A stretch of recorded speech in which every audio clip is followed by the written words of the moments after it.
What's up, guys? It's another Saturday news dump, and today's dump is firm and strong because we have Matt Danovic here with us. Boo! Oh, thank you.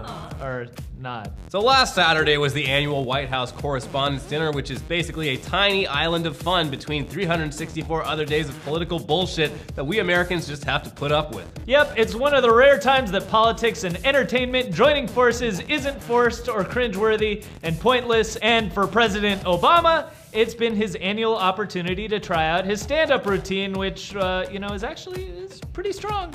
I mean, he has the help of some very well-paid comedy writers. But everyone does, except us. Isn't that obvious? Yeah, so whatever your opinion on Prez Barrio, he's actually been pretty good at this whole White House correspondent stand-up thing, at least compared to other politicians and presidents whose sense of humor dried up decades ago. Well, this year Obama took the stand and delivered what essentially was a Friars Club roast of the entire current US political climate, from his political opponents to his political allies to the American cable news media, and even to himself. What a stand-up guy. Yeah, I mean, maybe it wasn't as brutal as a Friars Club roast. He didn't tell anyone directly to just fucking die or anything.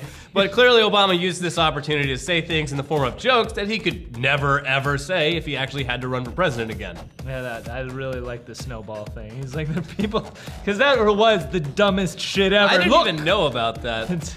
So they filled the Senate with snow? And no, the guy literally had a snowball, and look at this. This is a snowball. Hence, global warming doesn't exist. That's like saying I ate lunch, therefore the world hunger is not a thing. Yeah, that's pretty dumb.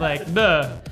So, but now for a few months into his 6th year as president, he doesn't have to worry about going through another campaign, and the highlight of his routine came from his anger translator in the form of Keegan-Michael Key from Key and Peele, and it was so good. Yeah, so Key basically translated all of the polite and eloquent things Obama said about the American news media into hilarious, angry outbursts that Obama could never personally say, even as a lame duck president. He called out Fox News for being a network built around scaring old white people. He called out CNN for making Ebola sound like it was an inch away from turning America into The Walking Dead, which actually it was. Come on, guys. He compared Hillary Clinton to Khaleesi, which is really fun. It makes the whole Khal Drogo, Bill Clinton thing kind of put that one together. Yeah, she ended up on top. And he compared California's drought to the landscape from Mad Max, which is actually pretty accurate. It's getting there. I mean, you drive 2 hours east, it's basically Mad Max. It's just, yeah. It is. We call it Irwindale. Yeah. Oh, I've seen it. Yeah.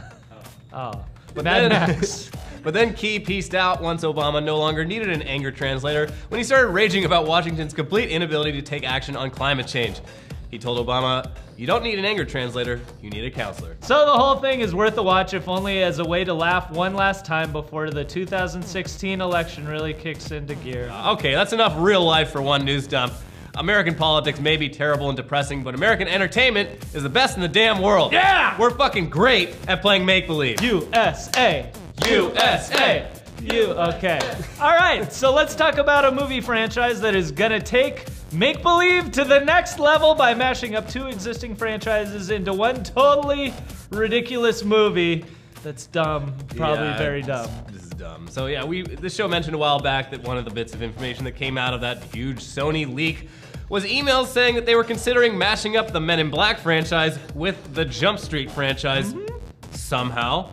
And now it's looking like Sony's actually pursuing that ridiculous idea. So also on top of that, Sony is gonna double down on Jump Street with a new female-driven entry into the series written by Broad City writers Lucia Anello and Paul Downs. Actually, Broad City's pretty great. Yeah, and it's easy to be cynical about something like this where they're clearly just capitalizing on one IP, but Broad City's actually a damn funny show. If you haven't seen it, it's like a super raunchy female version of It's Always Sunny in Philadelphia, and it's very easy to picture. It stars Abby Jacobson and Ilana Glazer as dim-witted cops, in the same vein as Channing Tatum and Jonah Hill. A lot of masturbation jokes.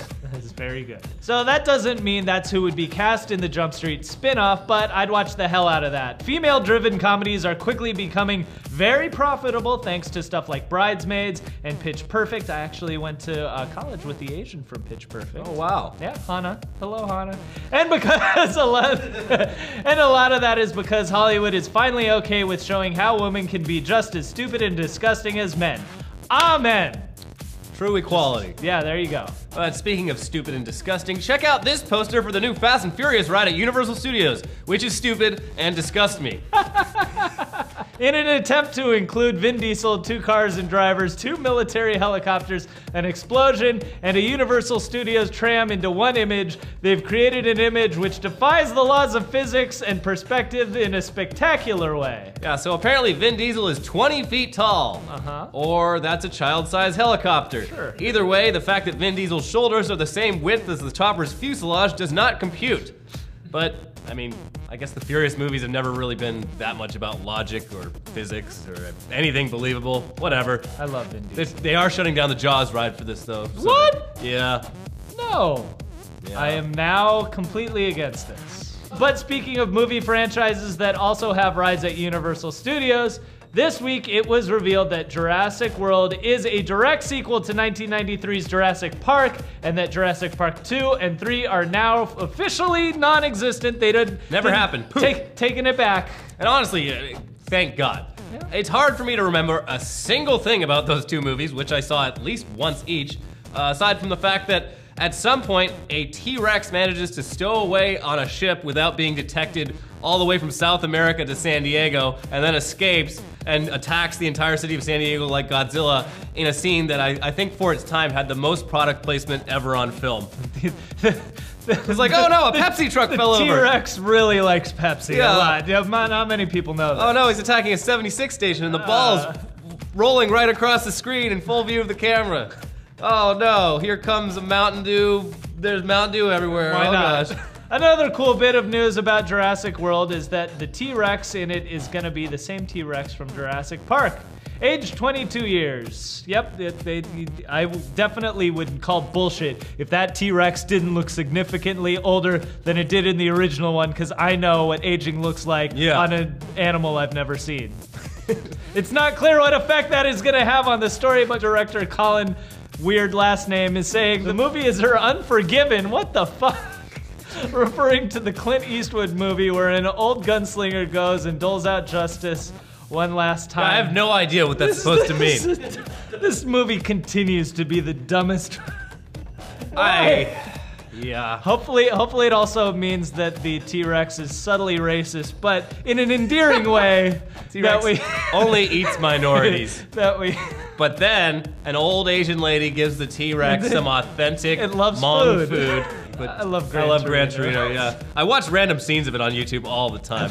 It has so fucking infinite good. replay value. Anyway, another cool tidbit for this movie is the fact that the digital dinos in the movie were created using performance capture, which will hopefully make their movements look natural, despite this movie being significantly more CG heavy than the original, which had great practical effects from Stan Winston. I don't know why don't they just do that again? Did a great job. Those dinos look real. You know, those kids were completely animatronic. Good. So. And in Netflix news, they seemingly cannot stop developing new original content, and their latest announcement makes us wonder if maybe they've hit a creative wall and need to chill out for a second, Netflix. Yeah, Netflix is teaming up with Ellen DeGeneres to make an animated series based on Dr. Seuss's Green Eggs and Ham. Yep. An absurdist children's poem about a kid trying to get some dude to try some food that he doesn't want is somehow going to be made into a 13-episode series. The 13-episode show, that's right, 13 episodes, will be about Sam I Am and Guy, which is apparently that dude's name, as they go on an adventurous road trip and try out new things, including the titular Green Eggs and Ham. Season finale, Green Eggs and Ham. And he likes them, Sam he is. You've waited 13 episodes, now they're gonna eat green eggs and ham. Finally. Okay, maybe we're just being cynical adults here. This show sounds like it's probably just a way to trick really young kids into not being so damn stubborn about what food they want to eat, so whatever. Anything that keeps kids in front of the TV and off these streets, it's fine by me. But speaking of Netflix and their strategy of releasing every episode of their original series all at once seems to be catching on in an unlikely place.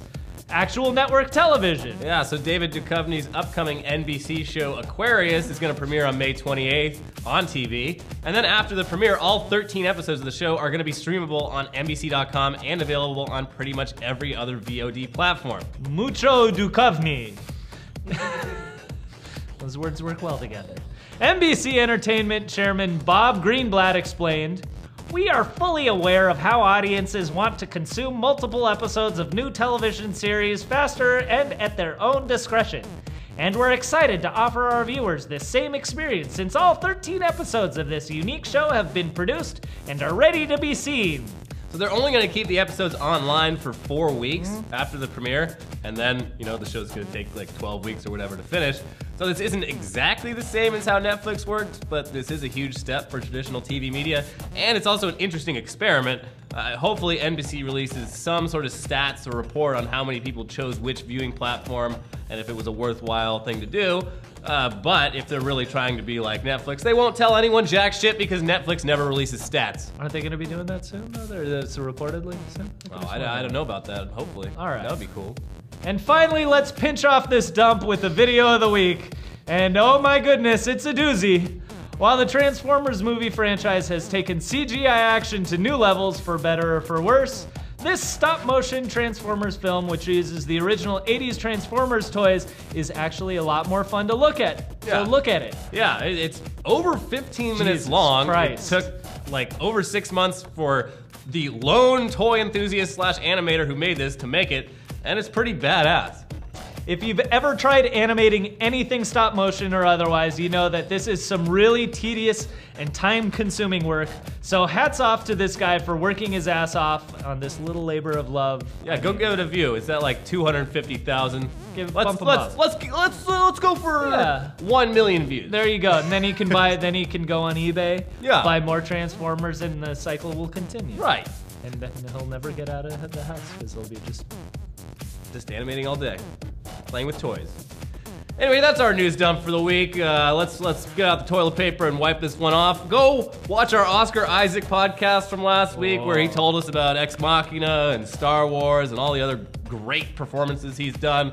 Watch our episode of Tech Tuesday and watch whatever else we put over there. Also, me and Ricky are going to be in New York this weekend and probably going to do a little meetup on Monday. So look out for our Twitter accounts for information on where and when that's going to be. Oh, nice. And hopefully I'll see some of you out there. I was staring when Oscar Isaac in Ex Machina. I was just staring at this bump and scar on his head, though. Yeah, what is that? I forgot to ask about his weird Bump head thing. Yeah, I thought it was like a gray patch. But it like lifted up. Well, anyway, more Oscar Isaac head deformity news next week Thank goodness. on News Dump. I'll be tuned.